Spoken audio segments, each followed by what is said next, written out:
Bismillah. Assalamualaikum warahmatullahi wabarakatuh. Alhamdulillah wa syukru lillah. Assalawatu wassalamu ala rasulillah Muhammad ibn Abdillah wa ala alihi wa ashabihi wa mawala. Wala hawla wala quwwata illa billah. Faqala Allah tabaraka wa ta'ala ba'da an a'udzu billahi minasyaitonir rajim. Ya ayyuhalladzina amanu ittaqullaha haqqa tuqatih wa la tamutunna illa wa antum muslimun. Wa qala nabiyunal karim sallallahu alaihi wasallam, man salaka tariqan yaltamisu fihi ilman sahalallahu lahu bihi tariqan ilal jannah. Rawahu Muslim. Teman-teman di pengurus Majelis Taklim Humaira yang sama-sama kita muliakan, semoga dijaga oleh Allah Subhanahu wa taala beserta timnya, krunya dalam menapaki jalan yang telah dilewati oleh para nabi dan rasul, yaitu dengan balighu anni walau ayah, yaitu menyampaikan risalah-risalah syariat ini.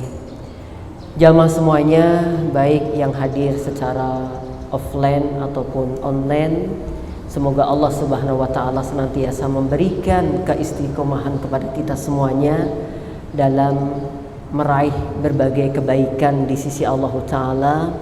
Terlepas terjadinya perbedaan di hari ini, apakah ada yang meyakini ini sudah masuk tanggal 1 Dzulhijjah, apakah ada juga yang pakai istiqmal, yaitu menggenapkan yang hari ini masih di tanggal 30 Dzulqa'dah. Tidak perlu mengapa apakah 30 Dzulqa'dah, apakah satu, yang penting kita semangat untuk melakukan kebaikan. Jamaah, tema ini Masya Allah ya, tema yang berat sebenarnya. Kenapa jamaah? Karena kadang-kadang kita ini juga berpikir banyak amalan-amalan, banyak ibadah-ibadah yang telah kita tunaikan, yang telah kita kerjakan, tapi bisa nggak kita meyakinkan mana yang udah diterima, mana yang belum? Nggak bisa kan?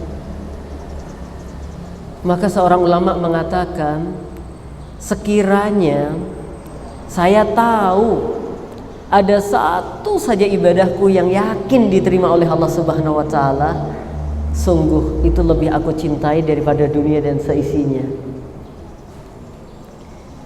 Ya, kalau kita pastinya berharap semoga ibadah kita diterima, baru harapan kan? Tapi kalau ditanya 100% yakin gak ibadahmu diterima? Kita nggak berani jawab ya maaf. Kita hanya berani jawab semoga Allah menerimanya. Jamaah yang berbahagia yang insya Allah dimuliakan oleh Allah Ta'ala. Belum lagi kemudian kita berpikir dan kita muhasabah bahwa kadang-kadang kami itu saat udah melakukan amal kebaikan, tapi kok kenapa ya juga kami masih melakukan perbuatan dosa. Sadar nggak jamaah? Kita misalkan puasa Ramadan, itu nggak tahu malamnya atau besoknya, itu kadang-kadang kita sadar, aku ini melakukan keburukan loh. Jangan-jangan ibadahku kemarin nggak diterima, kan jadinya begitu. Jamaah yang kami cintai karena Allah Subhanahu wa taala, maka penting banget bagi kita untuk senantiasa memohon kepada Allah agar amal ibadah kita diterima olehnya. Kemudian seorang ulama juga mengatakan, sungguh saya itu lebih sibuk takut kalau sampai amalan-amalanku itu ditolak oleh Allah daripada memperbanyak amalnya. Artinya dia pengen bisa mengawal sebuah amalan itu benar-benar bisa menepati unsur-unsur diterimanya ibadah, diterimanya amal. Walaupun amalannya nggak banyak, tetapi satu dikawal benar-benar bahwa amalanku ini terhindar dari berbagai penyakit-penyakit amal. apakah itu ria, apakah itu sombong, apakah itu salah dalam melangkah. Dikawal benar-benar. Jamaah insya Allah dimuliakan oleh Allah Ta'ala.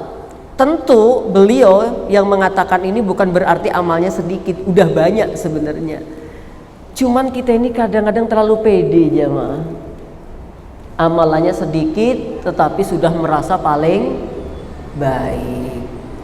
Amalannya sederhana tetapi sudah merasa paling berhak mendapatkan surga. Jamaah yang berbahagia, insya Allah dimuliakan oleh Allah Ta'ala. Agar urut pembahasan saya biar lebih sistematis, saya membuat oret-oretan jamaah. Izinkan mungkin saya bacakan poin-poinnya. Ya Allah, terimalah amal dan ibadahku. Ini adalah tema kita hari ini. Ya Allah, terimalah amal dan ibadahku. Insya Allah kurang lebih kita akan membahas 6 poin besar. Poin yang pertama tentang perintah amal soleh. Poin kedua cakupan ibadah dan amal soleh. Poin ketiga ibadah yang diterima dan ibadah yang ditolak. Poin keempat agar ibadah diterima. Poin kelima doa agar amal diterima atau ibadah diterima. Dan yang keenam tanda-tanda diterimanya amal. Siap mengikuti 6 pembahasan ini jamaah? Masya Allah. Akan nanti secara otomatis akan mengulang sendiri karena poin-poinnya akan kita bahas. Poin pertama yaitu perintah amal soleh dan ibadah.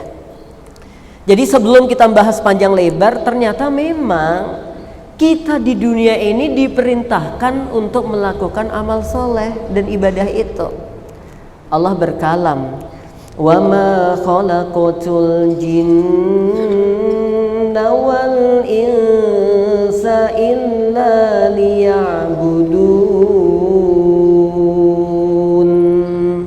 Dan tidaklah aku ciptakan jin dan manusia kecuali agar mereka jin dan manusia itu beribadah kepadaku, kata Allah, beramal soleh di situ.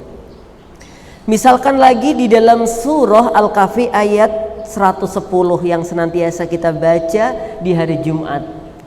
Faman kana yarju liqa'a rabbih falya'mal 'amalan shalihan fala yusyrik fi ibadati rabbih ahada fala yusyriku fi ibadati rabbih ahada. Nah, jamaah di sini faman kana, maka barang siapa, karena dia adalah dari manusia, yarju liqa'a rabbih, yang mengharapkan pertemuan dengan Rabb-nya, yaitu Allah Subhanahu wa ta'ala. Maka barang siapa yang dia pingin ketemu Allah, maka Allah akan berikan kebahagiaan. Barang siapa yang dia gak ingin ketemu Allah, maka Allah akan berikan kepadanya kesengsaraan. Maka kita harus bisa berharap dan selalu berharap ketemu Allah Subhanahu wa ta'ala. Maka kalau kita pingin ketemu Allah, apa yang diperintahkan olehnya? Falyamal amalan sholiha. Maka hendaknya kita melakukan amal-amal kebaikan dan jangan menyekutukan Allah dengan sesuatu apapun. Jamaah yang berbahagia yang insya Allah dimuliakan oleh Allah Tabaraka wa ta'ala. Dan banyak sekali dalil-dalil yang menjelaskan tentang ini.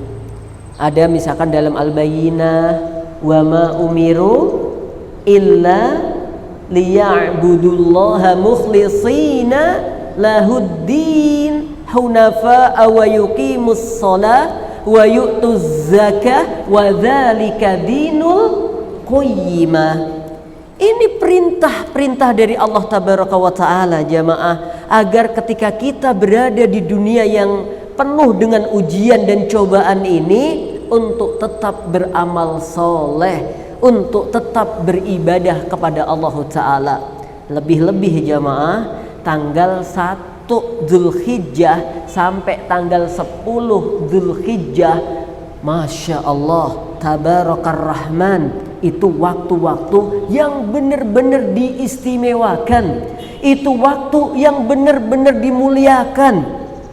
Sama amal solehnya, tetapi menjadi beda derajat pahalanya. Ya, sampai disebutkan oleh Allah di dalam surah Al-Fajr, wal fajr walayalin asyr. 10 hari yang pertama, sebagian ulama menafsirkan yang disebut dengan 10 hari pertama di situ adalah Dzulhijjah, tanggal 1 sampai 10. Tidak ada amalan-amalan yang lebih baik daripada 10 hari itu. Bahkan ketika sahabat bertanya, wala jihad fisabilillah ya Rasulullah, bagaimana kalau dibandingkan dengan jihad fisabilillah? Sekalipun dibandingkan dengan jihad fisabilillah, 10 hari pertama ini sangat lebih mulia. Kecuali mereka yang berjihad di jalan Allah kemudian tidak pulang, ya, yaitu dia menjadi orang yang syahid di jalan Allah, hartanya nggak pulang, nyawanya juga tidak kembali. Jadi 10 hari pertama Dzulhijjah, Masya Allah, untuk beramal soleh, Allahu Akbar. Maka kata Imam Ibnu Rajab Al-Hambali dalam kitab Lataiful Ma'arif, jangan sekali-kali gunakan organ tubuhmu melakukan kemaksiatan di 10 hari pertama Dzulhijjah. Ketika kamu menggunakan organ tubuhmu untuk maksiat, benar-benar kamu menjadi orang yang tidak bersyukur. Jangan sampai ada pendengaran-pendengaran untuk yang tidak baik. Jangan sampai ada penglihatan yang digunakan untuk melihat yang gak baik. Jangan ada lisan yang digunakan untuk membahas sesuatu yang memang itu tidak baik. Jangan, kata Imam Ibnu Rajab Al-Hambali. Sayang banget jamaah, ya, bahkan pahalanya dilipatkan berlipat-lipat. Jamaah yang berbahagia, bersyukur kepada Allah, kita termasuk hamba yang diizinkan masuk insya Allah tanggal 10 hari pertama bulan Dzulhijjah ini. Jamaah yang berbahagia yang insya Allah dimuliakan oleh Allah Ta'ala. Poin yang pertama sungguh sangat jelas jamaah, bahwa kita diperintahkan untuk beramal soleh. Yang kedua, cakupan ibadah dan amal soleh. Saya mungkin nyebutnya supaya lebih hemat kata, saya sebut ibadah saja, ya, karena amal soleh juga masuk ibadah, kan begitu. Jamaah berbahagia, cakupan ibadah itu apa saja sih? Masya Allah, burung pun ikut pengajian jamaah. Asli itu tadi. Allahu Akbar, manuk tilang koyoke. Ya, Allahu Akbar tuh, ya. Jadi burung pun ikut bahagia dengan datangnya 10 hari pertama bulan Dzulhijjah. Sambil bangun ke jamaah sing rada ngantuk-ngantuk gitu ya. Mbok menawa ada yang ngantuk gitu. Oke, jamaah berbahagia, insya Allah dimuliakan oleh Allah Ta'ala. Apa sih ibadah itu? Imam Ibnu Taimiyah, juga saya mendapatkan keterangan hampir sama dari Syekh Ibnu Utsaimin rahimallahu ta'ala. Ibadah itu sederhananya begini loh jamaah. Seluruh amal perbuatan yang dilakukan oleh hamba Allah, kemudian Allah meridhoinya. Ya, jadi seluruh amal perbuatan yang dilakukan oleh manusia, kemudian Allah meridhoinya, itu adalah ibadah. Min qaulin wa fi'lin, dari urusan qaulin, ucapan, wa fi'lin, ataupun urusan perbuatan, dan juga zahiratan wa batinatan. Apakah itu yang zahir? Kalau bahasa kita apa zahir? Lahir. Padahal awalnya zahir itu bahasa Arabnya itu pakai dohrun. artinya punggung. Punggung itu berarti luar atau dalam? Luar. Maka dalam bahasa saduran Indonesia, zuhur itu kadang disebut zuhur, sholat duhur disebut apa? Luhur. Ya enggak? Dohir disebut lahir. Ya. Kemudian selain amalan yang dohir, yang luar, yang nampak juga batinan, yaitu batin. Batin itu dari kata batok nun itu artinya perut, artinya sesuatu yang di dalam, gitu.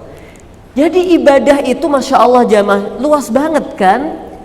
Jadi amalan-amalan baik yang dilakukan oleh manusia Allah meridhoinya dari ucapan, perbuatan, lahir dan batin. Itu semua adalah ibadah. Kalau dari istilah ini jamaah, ibu-ibu umbah-umbah itu amalan dicintai Allah atau tidak? Dicintainya Allah ya. Ya, itu termasuk ucapan atau perbuatan? Perbuatan. Itu termasuk lahir atau batin? Ya lahir batin tak. Umbah-umbah itu nek hati ini nggak ikut juga ribut kok tat gitu. Oke, pada prinsipnya umbah-umbah, masak, semua itu ternyata bisa masuk cakupan ibadah loh jamaah. Amal baik yang diridhoi oleh Allah dari perbuatan, dari ucapan perbuatan yang kemudian itu lahir ataupun batin. Masya Allah. Jadi ibadah itu luas banget. Ibadah itu banyak banget. Ya, ini makna ibadah. Kemudian masih dalam cakupan ibadah. Nah, nanti ulama mengatakan diantaranya Imam Ibnu Taimiyah, ibadah itu ada yang mahdoh, ada yang ghairu mahdoh. Ibadah yang mahdoh itu ibadah yang sudah ada aturan bakunya di dalam syariat. Contohnya sholat, contohnya zakat, ya contohnya puasa. Itu ibadah-ibadah yang secara pakem aturannya itu sudah ada. Jamaah berbahagia yang insya Allah dimuliakan oleh Allah Tabaraka wa Ta'ala. Kemudian ada ibadah-ibadah yang ghairu mahdoh, yang dia secara umum. Kayak panjenengan berangkat dari rumah ke sini dalam rangka thalabul ilmi karena Allah Ta'ala, ibadah atau bukan? Ibadah. Sehingga dikatakan man kharaja li thalabil ilmi fahuwa fi sabilillahi hatta yarji'a. Barang siapa yang keluar dari rumahnya untuk mencari ilmu karena Allah Subhanahu wa Ta'ala, maka dia dicatat fi sabilillah. Jadi ibu-ibu semuanya ini sedang berjihad di jalan Allah. Allahumma amin. Cuman nanti kita akan masuk di poin yang ketiga. Ya.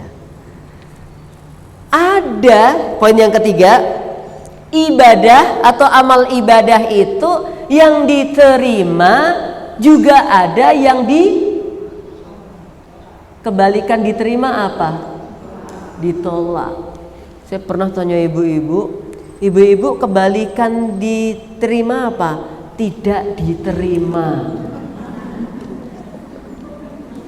Kebalikan basah apa ibu-ibu? Tidak basah. Yo bener tapi kurang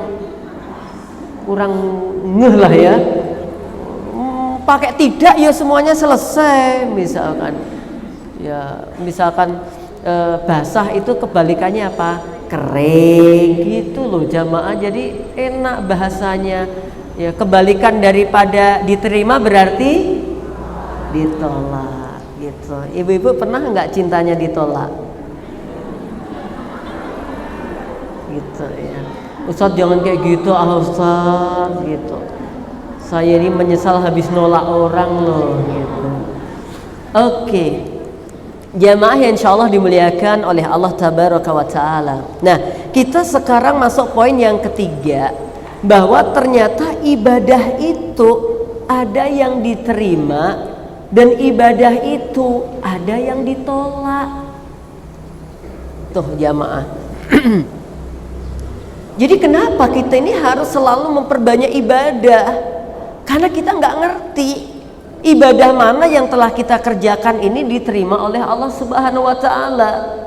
Dan kita juga tidak boleh terlalu pede. Oh, kalau saya orangnya husnudzon, bukankah Allah telah mengatakan bahwa aku itu bersama prasangka hambaku? Iya, bener hadis qudsi itu.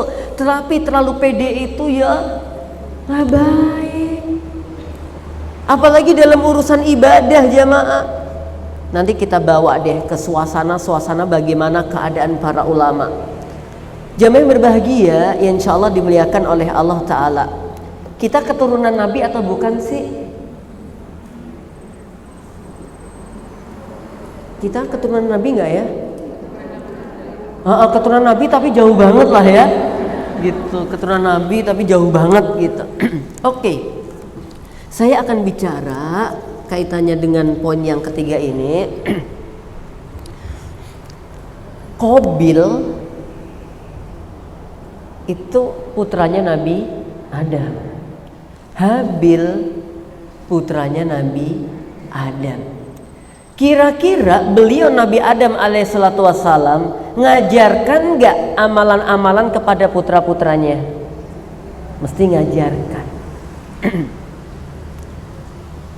Istrinya Nabi Nuh, istrinya Nabi Lut, putranya Nabi Nuh, mereka adalah orang-orang yang secara langsung di bawah pendidikannya para nabi yang mulia. Tetapi jamaah yang kami hormati, ada sebagian mereka diterima, ada sebagian mereka tidak diterima. Contoh dalam surah Al-Maidah ayat 27.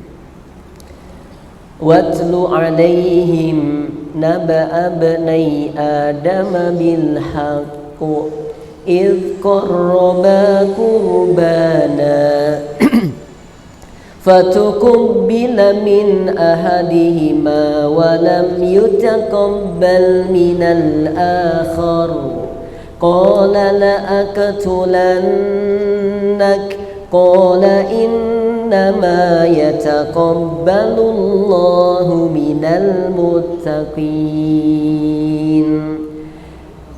Ketika Nabi Adam memerintahkan kepada dua putranya, yaitu Qabil dan Habil dalam kisah yang disebutkan oleh Imam Ibnu Katsir dalam tafsir Qur'anil Azimnya, dari keduanya terlepas apakah karena rebutan iklimah ya atau budak dan seterusnya, wallahu taala a'lam bisawab.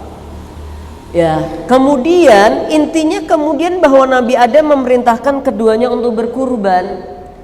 Yang satu berkurban dengan buah-buahan, yang satu berkurban dengan binatang. Coba apa Allah bilang? Fatuqabbala min ahadihima. Yang satu diterima. Walam yutaqabbal minal akhar, dan yang satu tidak diterima. Tuh jamaah, yang berkorban siapa? Putra-putranya Nabi, dididik sama Nabi, sudah melakukan pengkorbanan, tetapi ada yang diterima dan ada juga yang tidak diterima atau ditolak. Jamaah yang berbahagia yang insyaallah dimuliakan oleh Allah Tabaraka wa Ta'ala. Nah ini loh jamaah yang membuat kita khawatir. Ini loh jamaah yang membuat kita takut.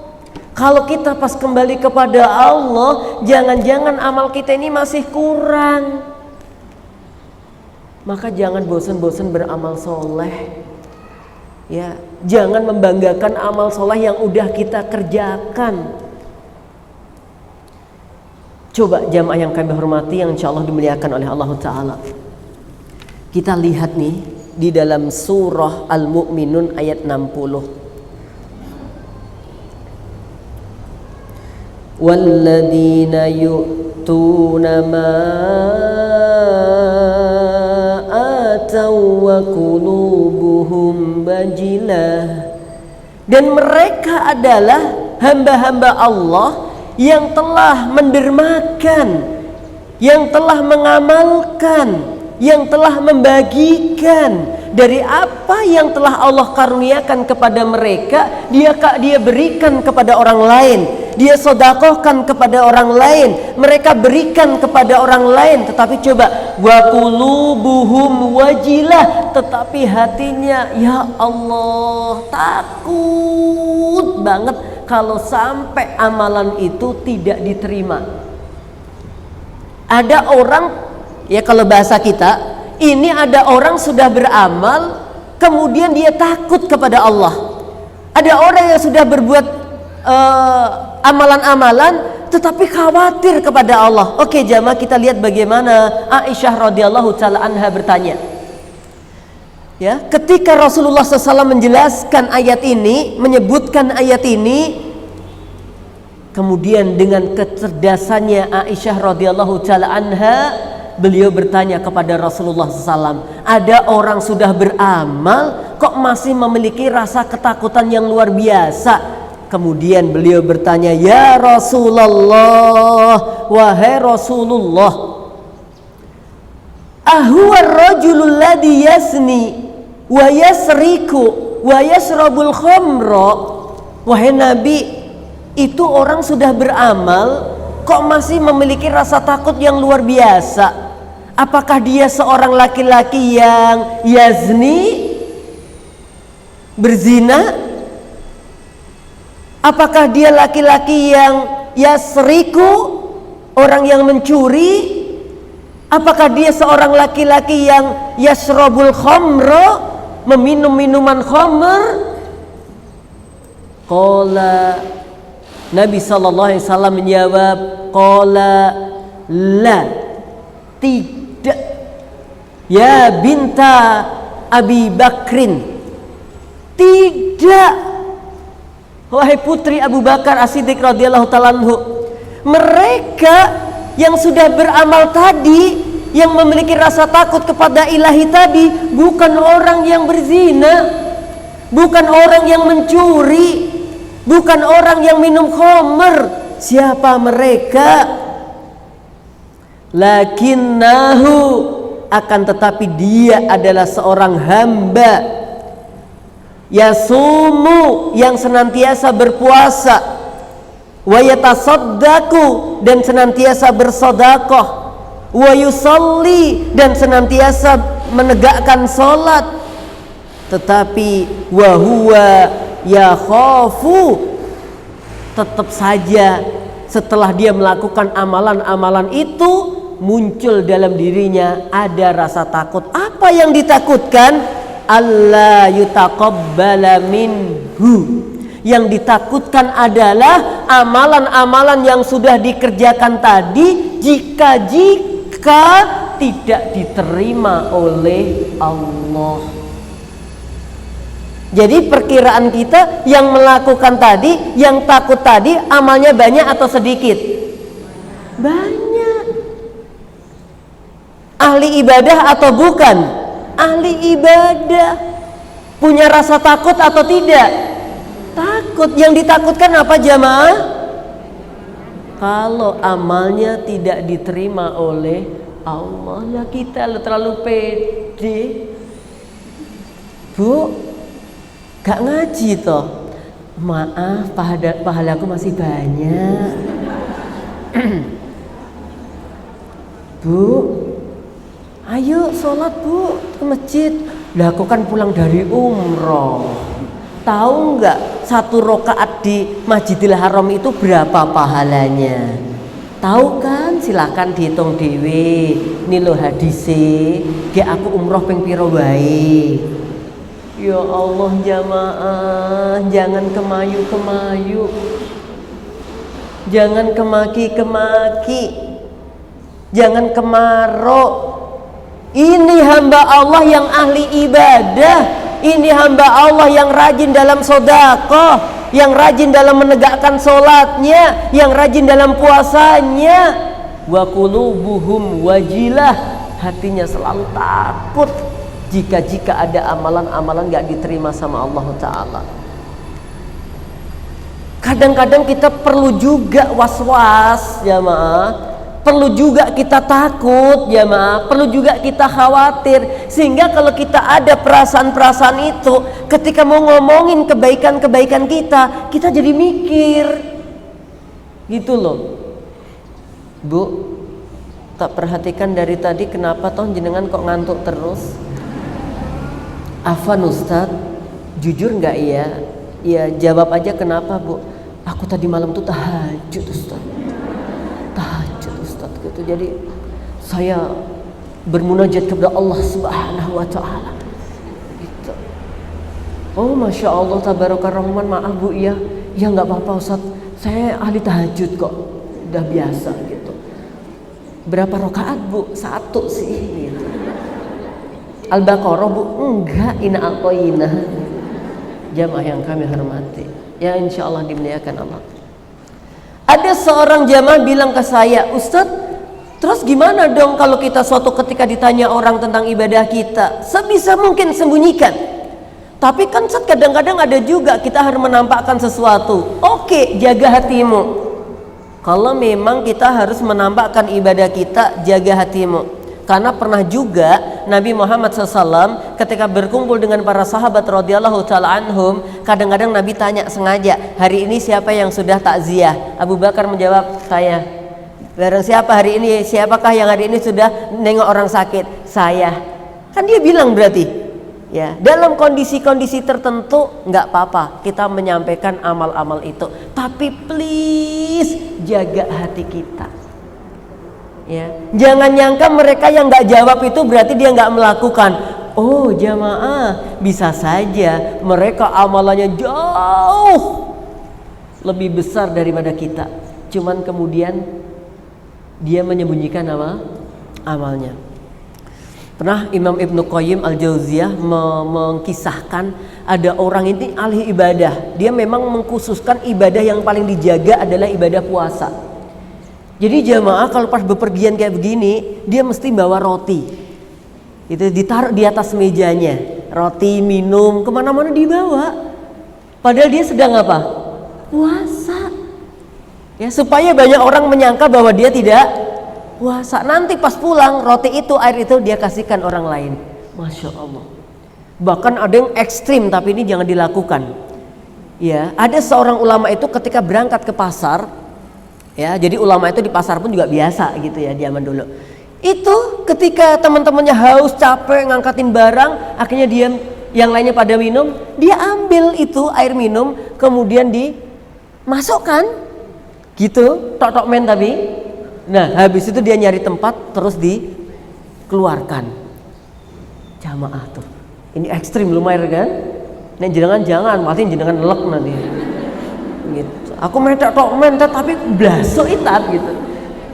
Jamaah yang berbahagia yang insya Allah dimuliakan oleh Allah Ta'ala. Jadi banyak banget ya Allah orang-orang itu yang menyembunyikan amal. Saya itu jamaah ketika safar ya ke suatu tempat itu ya Allah ketampar 2 kali. Ya ketampar 2 kali. Yang pertama, tamparan pertama saya masuk ke sebuah pesantren. Pesantren ini dari teman-teman kita Turkistan Syarqiyah, teman-teman Uighur. Ya. Nah, ketika saya berada di pondok pesantrennya, gitu, karena saya ke tempat itu dengan izin Allah melalui beasiswanya para penghafal Quran, gitu ada yang saya bawa itu ada 9, kemudian yang 4 itu alhamdulillah udah selesai. Saya bilang karena yang putra bersama saya, alhamdulillah ini anak-anak kami sudah menyelesaikan hafalannya gitu. Langsung mereka Allahu Akbar, Tabarakar Rahman gitu. Yang saya bawa 4 itu hafal Quran semua kan gitu. Nah, mereka langsung takjub gitu, ya Allah, alhamdulillah, Allahu Akbar gitu. Yang saya bawa adalah usia lulusan SMA. Nah, kemudian gantian perkenalan beliau memperkenalkan diri dan pondok pesantren dan santri-santrinya, dan perlu kami sampaikan juga kepada Ustadz, alhamdulillah anak-anak kami di sini ini rata-rata SD dan SMP gitu. Oh, SD dan SMP. Tapi badannya 2 kalinya saya semua jamaah. Bayangan saya itu kalau udah pada mahasiswa tinggi-tinggi begitu, ternyata itu masih SMP. Gitu, SD SMP, gitu SMA lah paling mentok. Dan mohon maaf banget Ustadz, ini semuanya sudah hafid Quran. Gua biak. Ya Allah Jamal, semua udah hafid Quran dan rata-rata sudah punya sanad. Saya kayak diraup air garam kayak jamaah. Allahu Akbar ya Allah. Ya ternyata itu anak-anak SD itu udah hafal Quran semuanya. Tapi emang dia pakainya nggak kelihatan karena memang di tempat itu yang pakai peci itu hanya 2, yaitu haji sama syekh. Nah saya kemana-mana kan gue peci, jadi dikira haji, dikira syekh gitu. Ya, jamaah yang kami hormati, padahal peci saya kan kadang-kadang kayak gini tuh, peci NU namanya, gitu, nutupi uan. Gitu. Udah cukup ya jamaah yang kami hormati.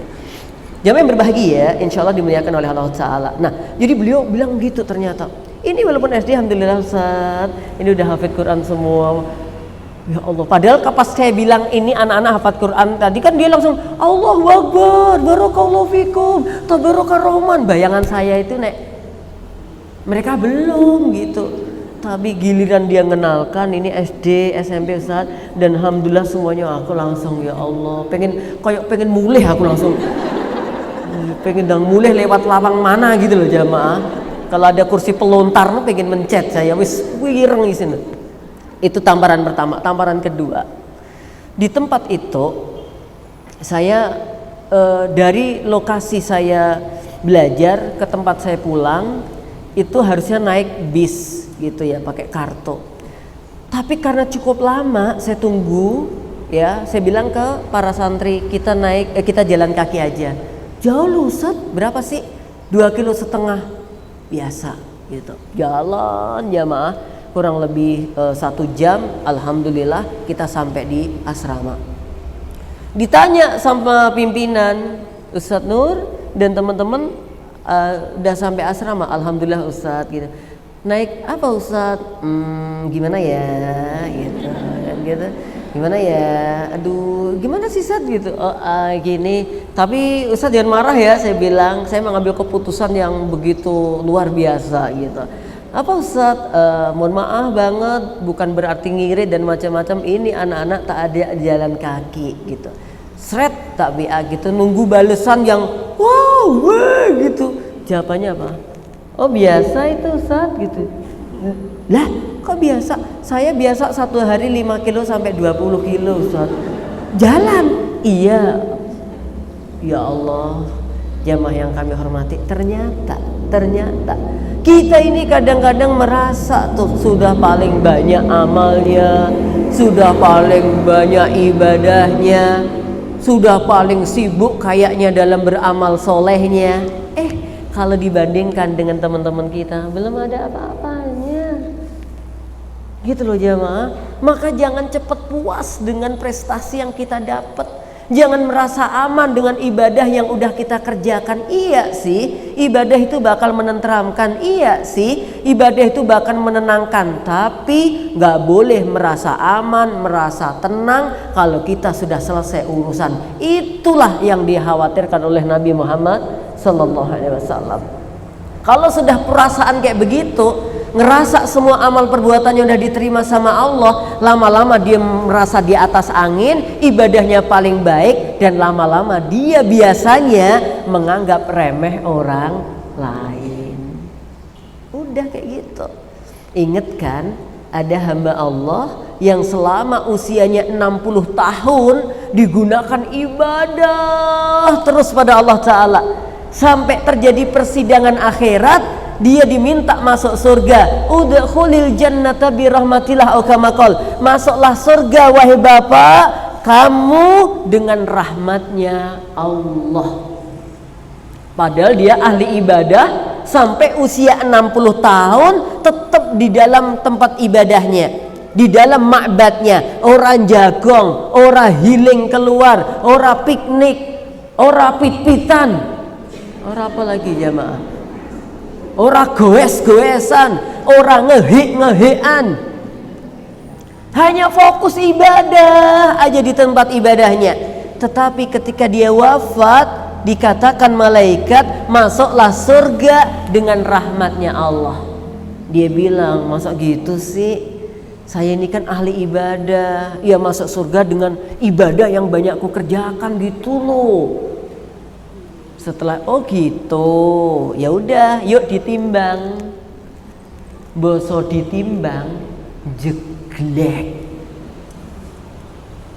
Ternyata kalau ditimbang masih banyak kekurangannya daripada ibadahnya, daripada amal baiknya. Ternyata hamba-hamba Allah itu masuk surganya Allah karena rahmatnya. Ya tentu rahmatnya Allah diundang dengan adanya amal kebaikan. Maka jamaah Humaira, ya besok kalau misalkan malaikat bilang ke jenengan, ya setelah dipanggil ya ayat Tuhan nafsul mutmainnah irji'i ila rabbiki radiyatan mardiyah fadkhuli fi ibadi wa dakhuli jannati, masuk surga dengan rahmatnya Allah, nggak usah dadak. Bentar malaikat, saya ini kan pengajian sehari 5 kali, ya, ngantuknya 4 kali. Saya nggak masuk surga gitu, yuk tolong dihitung lah, jangan dihitung jeglek jamaah. Karena dosa-dosa yang kita kerjakan itu sangat berpengaruh terhadap amal-amalan yang sudah kita kerjakan. Maka kalau kita punya hati-hati, khawatir kalau nggak diterima oleh Allah, atau sungguh sebenarnya amal kita itu udah diterima sebenarnya sama Allah, tapi gegara kita ngungkit-ngungkit apa yang kita kerjakan, gegara karena kemudian kita menyombongkan dari apa yang pernah kita kerjakan, akhirnya rusaklah ibadah itu. Menjadi habaan mansura, menjadi debu yang berterbangan jamaah. Maka hati-hati, perbanyak amal kemudian lupakan. Bagaimana caranya? Kamu lupakan amal ibadahmu sebagaimana kamu melupakan aib-aibmu. Melupakan ibadah ini maksudnya bukan nggak melakukan ya, maksudnya begini lah. Ketika kita sudah melakukan ibadah, ketika kita sudah melakukan amal soleh, lupakan, wis, ora sah dihitung. Sebagaimana kamu mencoba untuk melupakan aib-aib yang ada pada dirimu, melupakan kesalahan-kesalahan yang pernah kamu kerjakan. Ini penting sekali jamaah, jangan diinget-inget terus. Udah, bismillah, sibukkan dengan amal-amal kebaikan berikutnya. Jemaah yang berbahagia, insya Allah dimuliakan oleh Allah Tabaraka wa Ta'ala. Poin yang keempat, agar ibadah diterima oleh Allah Tabaraka wa Ta'ala, maka ada syarat diterimanya ibadah.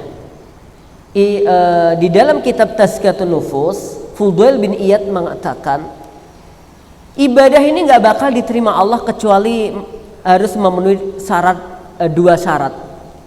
Syarat yang pertama yaitu ikhlasulillah. Amal ibadah itu dikerjakan harus ikhlas karena Allah Subhanahu wa Ta'ala. Ya. Maka ketika ummahat fillah semuanya berkurban, maka binatang kurban itu sebenarnya nggak dibutuhkan sama Allah. Ya, Allah nggak butuh daging kurban, Allah nggak butuh darah-darah binatang kurban. Allah nggak butuh kulit, bulu dari binatang kurban. Allah nggak butuh itu semua buat apa? Bahkan Allah sebutkan di dalam surah Al-Hajj, la yanalallaha luhumuha wala dima'uha walakin yanaluhu at-taqwa minkum. Nggak bakal sampai tuh daging-daging kurban pada Allah, nggak bakal sampai tuh darah-darah binatang kurban kepada Allah. Tapi yang sampai kepada Allah adalah ketakwaan dari kalian. Takwanya ini loh jamaah. Takwa itu di sini, sakit itu di mana? Di mana-mana. Nabi mengatakan at-taqwa hahuna wa yushiru ila sadrihi. Ya, Nabi SAW mengatakan takwa itu ada di sini. Ya, sambil beliau menunjuk kepada dadanya. Masya Allah. Maka ketakwaan inilah yang di situ kemudian ada keikhlasan, ada kebaikan niat, itu di situ. Maka amal-amal kita itu kita cek kembali jamaah. Untuk siapa? Karena apa? Ini yang mempengaruhi amal itu diterima atau tidak. Betapa banyak tuh manusia yang melakukan amal-amal ibadah hanya untuk linnas, untuk mendapatkan pandangan-pandangan manusia. Karena besan, calon mertua, ya, teman dan macam-macamnya. Ketenaran supaya dibilang ini, supaya dibilang itu. Banyak banget amalan-amalan kita yang rusak gara-gara niatnya salah jamaah. Orang tuh kalau niatnya salah, ya biasanya nggak bisa istiqomah. Ya, orang tuh kalau niatnya salah, biasanya nggak bisa istiqomah. Diibaratkan, ya, ini ada rumah tingkat. Di situ ada seorang wanita yang cantik banget, ya.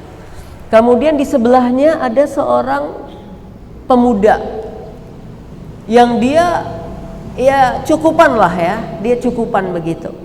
Tapi karena pemuda ini baru datang, ya baru pindah dari desanya yang ngekos atau ngontrak di situ, dia ngelihat Masya Allah ternyata di sana ada wanita cantik gitu. Yang hampir setiap pagi wanita cantik itu kemudian duduk di kursi depan rumahnya yang biasa supaya tidak silau, dia menggunakan kacamata sambil menikmati terik matahari dan seterusnya. Jamaah, dia akhirnya selalu tiap pagi karena ada wanita cantik ya keluar terus gitu. Jadi pengen olahraga tapi ya tok men olahraga. Apalagi sesekali mbaknya itu melihatnya ke dia, langsung ya dengan berbagai salah tingkahnya itu dia lakukan. Ya salto, apa nah ya, loncat harimau. Kadang-kadang ngantek urung raup barangnya, yang penting metuse, ya, mesti ngeliat, Masya Allah mbaknya di situ. Apalagi sesekali mbaknya itu ya senyum, ya ini Masya Allah gitu. Suatu ketika jamaah, masnya dia memperhatikan mbaknya, lama-lama kayak mandang dia terus gitu, ya toh. Setelah mandang lama, si mbaknya ini mencopot kacamatanya. Nah, dia copot kacamata, kemudian dia kayak nggak bisa ngelihat apa-apa. Dan sesekali mau jalan ternyata nyari tongkat. Ternyata mbaknya ini apa? Buta. Berarti selama ini ngeliat dia nggak?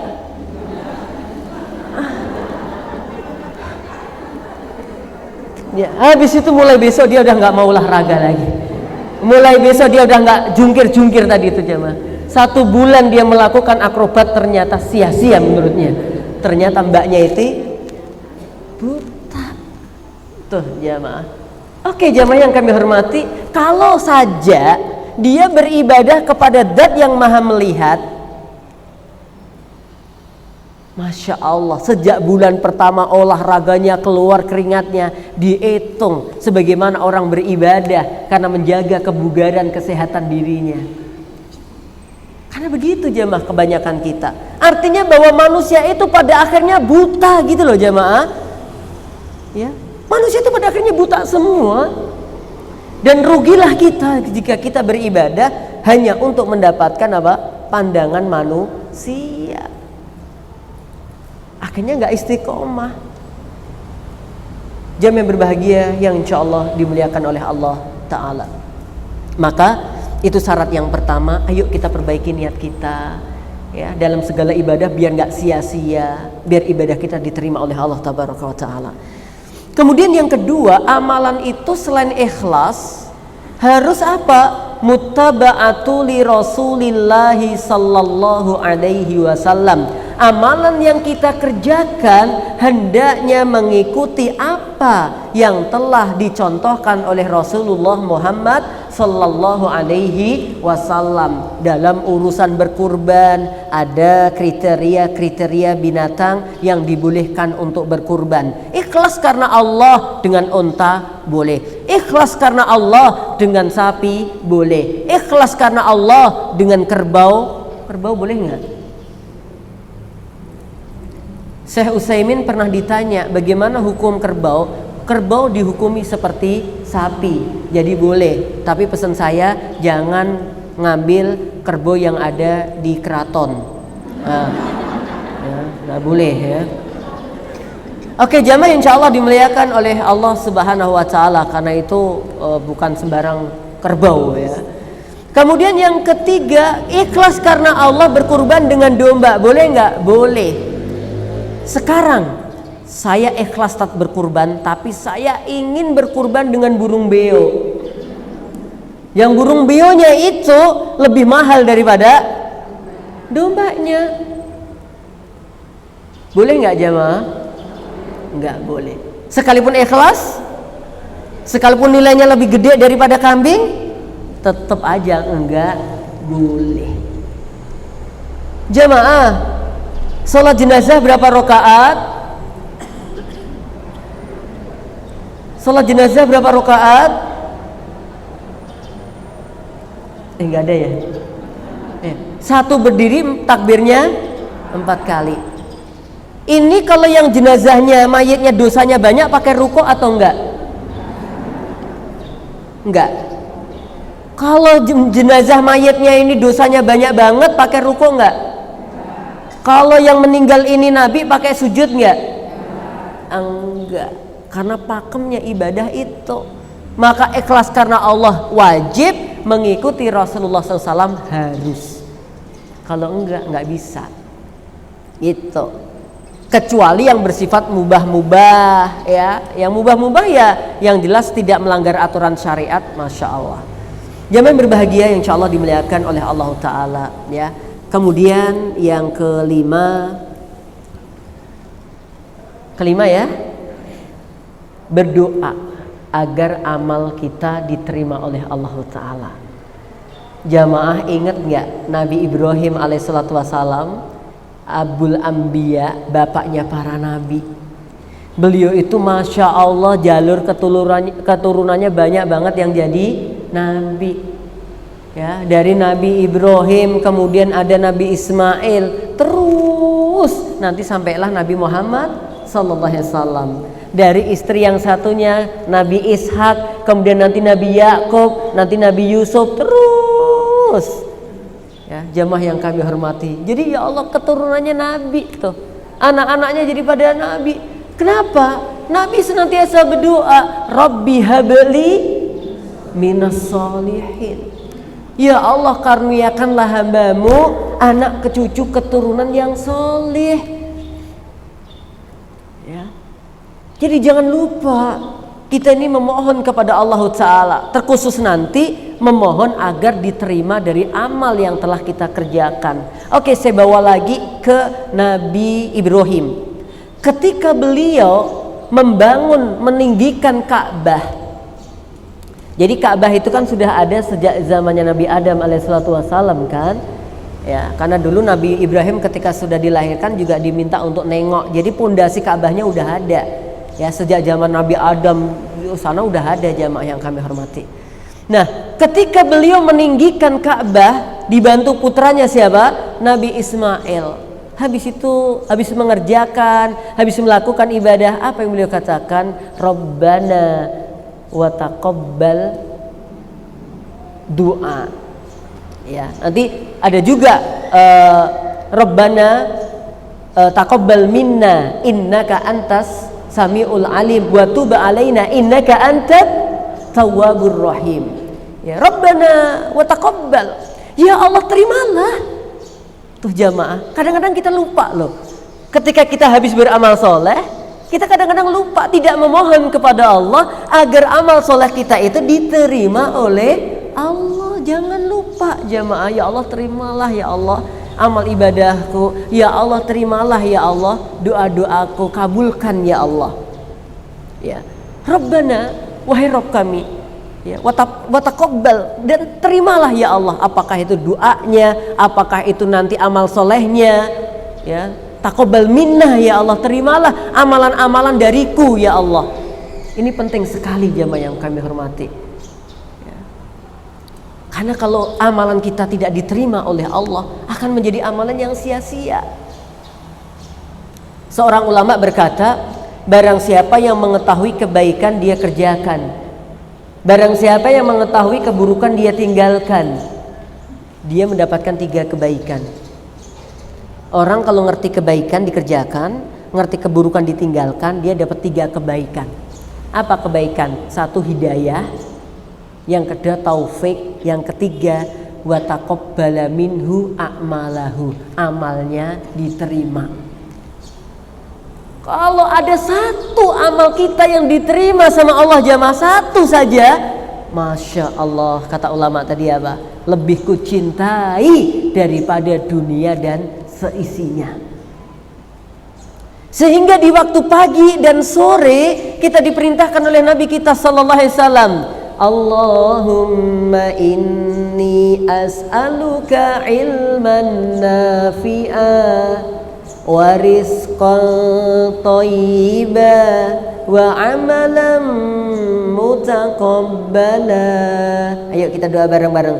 Allahumma inni as'aluka ilman nafi'ah wa rizqan thayyiba wa amalan mutaqabbala. Allahumma inni as'aluka ilman nafi'ah wa rizqan thayyiban wa amalan mutaqabbala. Ini kan kita baca tuh di pagi dan sore hari dalam Al-Ma'surat. Allahumma, wahai Allah, ini sesungguhnya aku as'aluka ilman nafi'a, aku mohon ya Allah engkau karuniakan ilmu yang bermanfaat, ya. Kemudian yang kedua, warizqan thayyiba, aku mohon ya Allah karuniakan kepadaku yaitu rizki yang baik. Kemudian wa amalan mutaqabbala, ya Allah aku mohon ya Allah engkau rizkikan kepada kami amalan-amalan ibadah yang kami kerjakan engkau terima. Jamaah berbahagia yang insya Allah dimuliakan oleh Allah Ta'ala. Jadi jangan lupa selalu berdoa agar amal kita diterima oleh Allah. Rabbana wa taqabbal du'a, ya Allah kabulkanlah doa-doa kami, ya Allah terimalah amal-amal kami, ya. Kalau di zamannya Nabi Nuh itu amalannya diterima apa enggak itu kadang-kadang langsung dimunculkan. Jadi zaman-zaman sebelum Nabi Muhammad SAW itu banyak amal diterima apa enggak itu langsung dimunculkan. Tandanya ada gitu loh jamaah. Tapi di rahasia di zamannya Nabi Muhammad SAW berbeda. Sama di zaman-zaman sebelum Nabi Muhammad SAW itu kalau dosa ya langsung dibalas dengan adab gitu. Tapi kalau zamannya Nabi Muhammad SAW yang baik tidak langsung dibalas wujudnya kelihatan, yang jahat juga tidak langsung dibalas. Ya kadang-kadang kan kita ini ngerti gitu ya, ada orang tuh jahat banget, kok urepe kok panjang, mentok kadang-kadang melu gemes gitu loh. Kok sing kayak gak mati-mati yo tat yo, misalkan kadang-kadang ada yang gitu ya. Tapi mbasa sing apik-apik, Syekh Ali Jabir ya rahimallahu taala, kemudian Ustadz Mu'inuddinilah Basri rahimallahu ta'ala, ya Ustadz Tri Asmoro rahimallahu ta'ala gitu. Ya Allah ulama-ulama yang kita cintai ya kemudian wafat. Tapi ada yang jahat kayak orang mati-mati kadang-kadang. Jamaah yang kami hormati sabar gitu loh, sabar. Ada ibu bilang ke saya, kok hatiku ini kotor banget ya? Enggak ya, kenapa Bu? Kok gini Tat, kok dia itu kan nggak mati-mati ya, kok aku tuh nggak ridho ya kalau sampai dia nanti mau mati tobat tuh aku nggak ridhoin gitu. Kenapa Bu kok nggak ridho? Ya kan dia jahat banget gitu, enak banget gitu loh Tat, masa dia udah jahat-jahat gitu tiba-tiba pas mau mati tobat, lah kan gimana gitu. Ya Allah bu jenengan itu loh, saya bilang udah seneng lah harusnya kalau ada orang jahat luar biasa pas mau meninggal kemudian dia bertaubat gitu. Oke, jamaah berbahagia insyaallah dimuliakan Allah Ta'ala. Nah, kembali lagi di sini masih tentang doa ini jamaah. Jadi jangan lupa please deh gitu berharap kepada Allah Ta'ala. Ya amalan-amalan tadi setelah diawali dengan niat yang baik ya, kemudian tata caranya baik juga, jangan lupa tuh doa terus gitu ya, memohon kepada Allah agar amalan-amalan ini diterima. Sekali lagi dulu di zaman dulu Qabil kurban, Habil kurban, yang diterima sama enggak langsung muncul ada tandanya apa? Kurbannya Habil hilang, kurbannya Qabil utuh. Jadi indikator korban itu diterima apa enggak, nek hilang diterima, nek utuh ditolak. Tapi kondisi ini enggak bisa jenengan praktekkan, gowo wedhus jenengan kayak Gunung Lawu, nek hilang diterima, nek utuh enggak diterima, mesti hilangnya jemaah. Gitu, mesti hilangnya. Oke, saya bawakan lagi kisah yang lain. Dulu ghanimah itu haram hukumnya di zaman sebelum Nabi. Ghanimah, harta rampasan perang itu baru boleh ketika di zaman Nabi Muhammad sallallahu alaihi wasallam. Dulu Nabi itu kalau sudah dapat ghanimahnya nggak boleh untuk Nabi dan umat, harus diserahkan kepada Allah. Bagaimana caranya? Ketika habis melawan orang-orang kafir pada waktu itu, kemudian ghanimahnya udah dikumpulkan gitu, habis itu Nabi memimpin berdoa, ya Allah terimalah ghanimah ini, terimalah amal jihad kami, terimalah amal-amal yang telah kami lakukan. Kalau ada petir api dari langit, wes, hilang berarti diterima. Gitu jemaah. Kok masih utuh? Berarti nggak diterima. Pernah suatu kejadian jemaah, ternyata ghanimahnya utuh. Akhirnya Nabi dikasih tahu sama malaikat, anggotamu ada yang curang. Jadi anggotamu ada yang curang, ada yang mendelikkan itu apa? Menyembunyikan dari ghanimah. Kalau dulu indikator orang jujur nggak jujur ya gampang, salaman sama Nabi. Kalau tangannya kelet berarti korupsi. Satu aman, lepas keri-keri, kelet. Oh anggotamu ada yang curang. Enak banget. Gitu. Sekarang kalau ada alat kayak begitu deteksi gitu sama sing korupsi kan. Oke, kelet kabeh ternyata. Akhirnya alatnya rusak gitu. Nah, setelah itu apa jamaah? Nabi panggil, di antara kalian mesti ada yang curang. Iya. Siapa? Saya. Apa yang kamu ambil? Saya menyembunyikan emas yang dikumpulkan sebesar kepala sapi. Ya Allah jamaah tuh. Emas nek dikumpulke wis sak gedene ndase sapi. Nah, adapun kita nggak bisa melihat secara langsung zahir diterima atau tidaknya amal ibadah itu. Oke, kita langsung masuk poin yang ke-6, tanda amal itu diterima.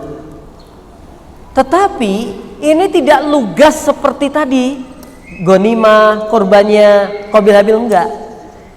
Sebagian ulama mengatakan di antara tanda amal kita itu diterima oleh Allah apa? Satu, kita secara perasaan lebih mencintai ibadah itu. Nah, kalau kita habis melakukan ibadah kok timbul rasa cinta kepada ibadah, insya Allah ibadah yang kita kerjakan diterima oleh Allah. Tapi beribadah terus rumongso kesel banget, terus ketoke getun banget, nyesel banget, ketoke kok gitu loh jamaah. Berarti hati-hati ya. Orang yang ibadahnya diterima itu menjadi kangen untuk ibadah lagi. Misalkan habis sholat duhur gitu tuh, ya Allah asarnya kapan ya? Kok belum asar sih? Iya, Masya Allah gitu. Aku udah kangen banget loh, pengen sholat kok belum ya? Gitu jamaah.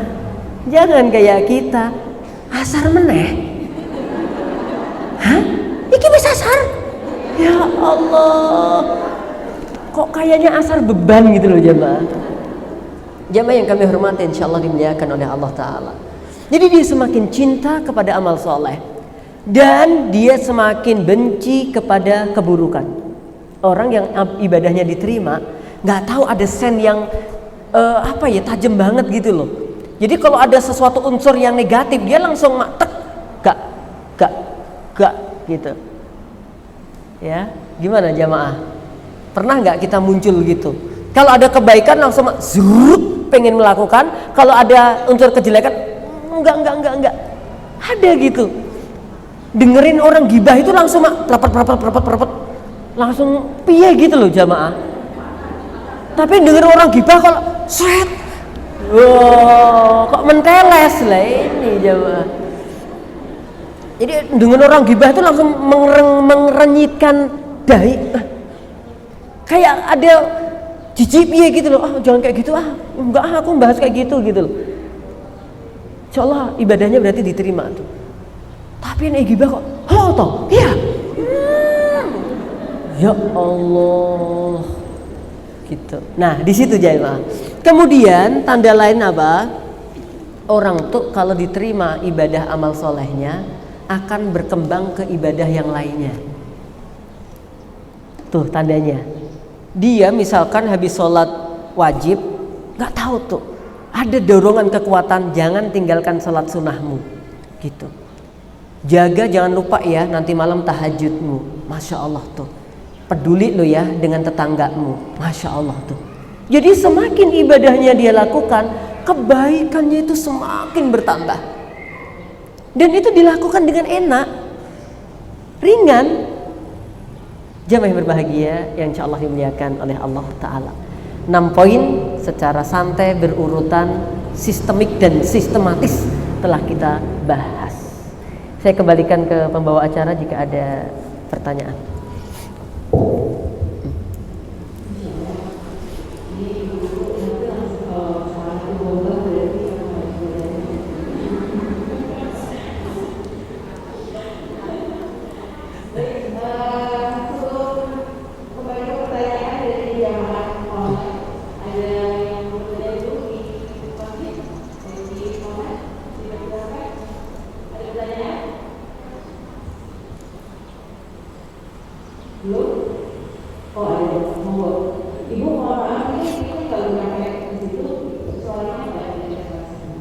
Iya.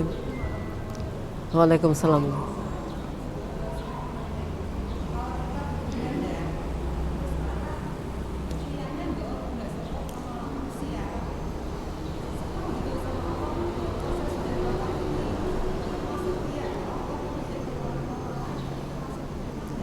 Enggak.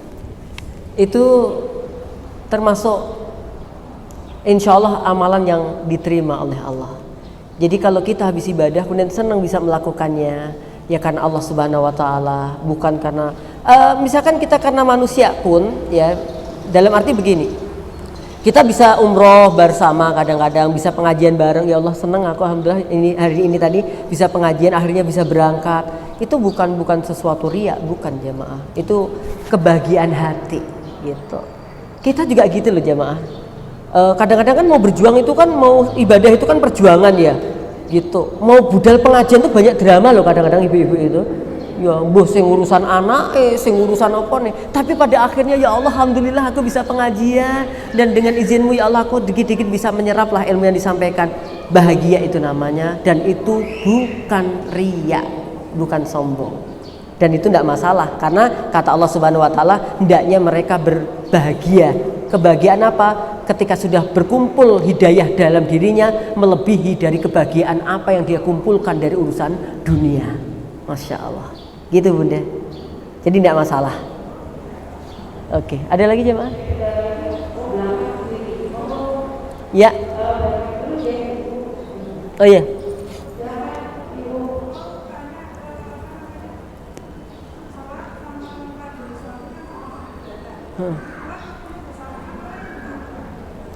Oh ini pertanyaan Masya Allah ini ya. Mana yang didahulukan? Kita lihat sholat apa dulu. Seperti puasa apa dulu? Ketika puasa wajib berbenturan dengan suami, tentu aja puasa wajib lebih utama. Tapi kalau kemudian puasa sunnah, walaupun bagaimana derajatnya puasa sunnah, ketika suami ada di rumah, maka kalau suami dia tidak meridhoi, tetap aja dia harus membatalkannya. Karena kalau sampai dia memaksakan, kemudian suami nggak ridho, apalagi dia ada sesuatu yang diharapkan, akan menjadi bahaya lebih besar daripada itu. Nah, bagaimana sholat? Ya kita lihat keadaan suaminya. Saya nggak bisa langsung bilang ini sholatnya harus ini, suaminya harus ini. Lihat kondisinya. Misalkan ngelayani dalam artian ngambil ke sego kan gitu. Itu yang dimaksudkan paling. Oh iya, saya paham juga gitu ya. Mana yang mau didahulukan, ngambilkan nasi untuk suami atau segera sholat? Jamaah yang kami hormati, lihat suaminya nggak sholat.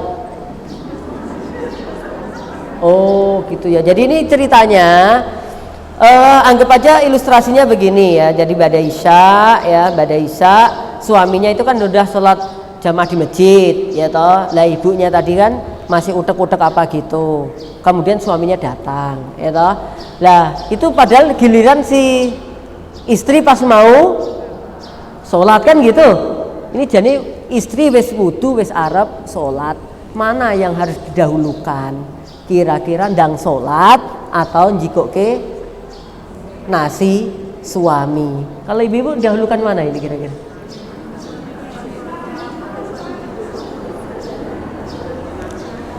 Ibu-ibu, ya sebenarnya ini bisa dikondisikan, ya. Nek memang ibu itu termasuk orang yang ahli ngentut, maksud itu sering bradrut, maksudnya setelah khawatir batal kayak wis wudu, boleh juga dia, Mas tak sholat sih ya, oh nggak apa-apa di, atau komunikasi nggak apa-apa, Mas jika kau wudu tak jiko kese atau saya pendetkan rumiin atau saya ini gitu, aku wis luwe ndang dijikoke.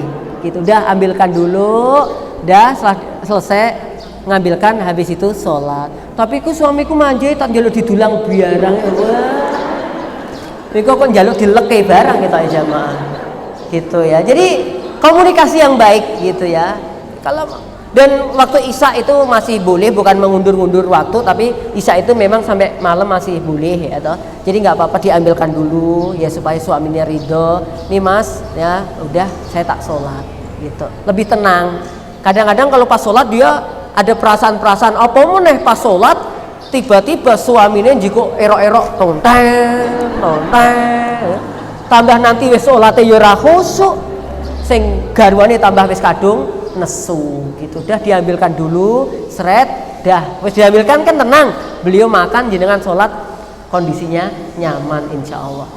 Tapi aku selama jadi suami ora pernah ngono jenenge. Oh iya. Ada satu lagi karena nanti saya bergeser. Ya.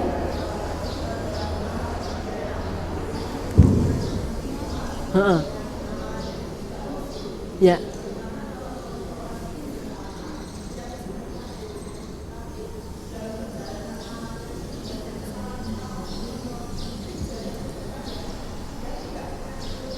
Benar.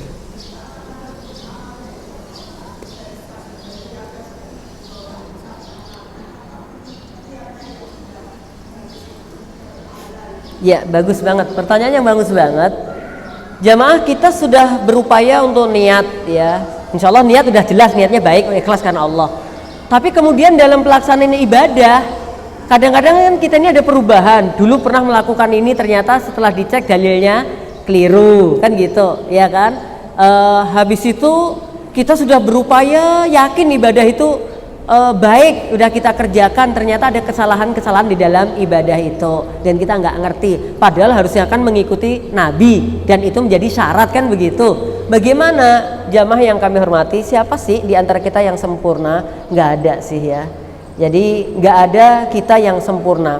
Kalaupun itu salah-salah, tetapi kita sudah berupaya ya. Sholat duha itu begini dalilnya, kita udah berupaya mempelajarinya. Ternyata ada sesuatu yang kelewat dari mungkin harusnya melakukan ini, enggak. Jamaah yang kami hormati, ya Allah tidak pernah memaksakan sesuatu itu di luar batas kemampuan dari hambanya. Lebih-lebih kita mengetahuinya kesalahan itu setelah berlalu. Contoh nih, ada seorang ulama membahas tentang orang yang sholat kena najis, gitu. Ketika dia sholat, kalau dia ngerti di situ ada najis, ya dia wajib untuk membersihkan. Tapi ternyata dia sudah sholat, udah tumakninah, udah selesai, udah salam, udah ini, udah selesainya. Lah terus pas pergi, dia ternyata baru sadar di bagian tubuhnya ternyata ada najis. Ada sebagian ulama mengatakan dia ibadahnya tetap sah.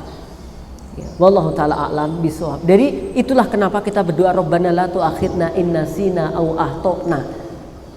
Ya, Rabbana wala tahmil alaina, karena kalau mau dicek wes bener niatnya karena Allah, wes ngikuti Rasul, tapi dalam perjalanan sholat kadang-kadang yang mikir itu kondindi jamaah. Ya kan? Ya, maka sesuatu yang begitu itu insya Allah termasuk yang dimaafkan oleh Allah Ta'ala. Dan bagaimana pahala dan ininya, ya kita serahkan kepada Allah. Cukup saya rasa. Ada lagi? Yang di offline ada? Ya Allah. Saya di sini harus bergeser ke Tajil Wakor. Oh iya, nanti biasa nanti tak jawab terus dikirimkan ke jenengan.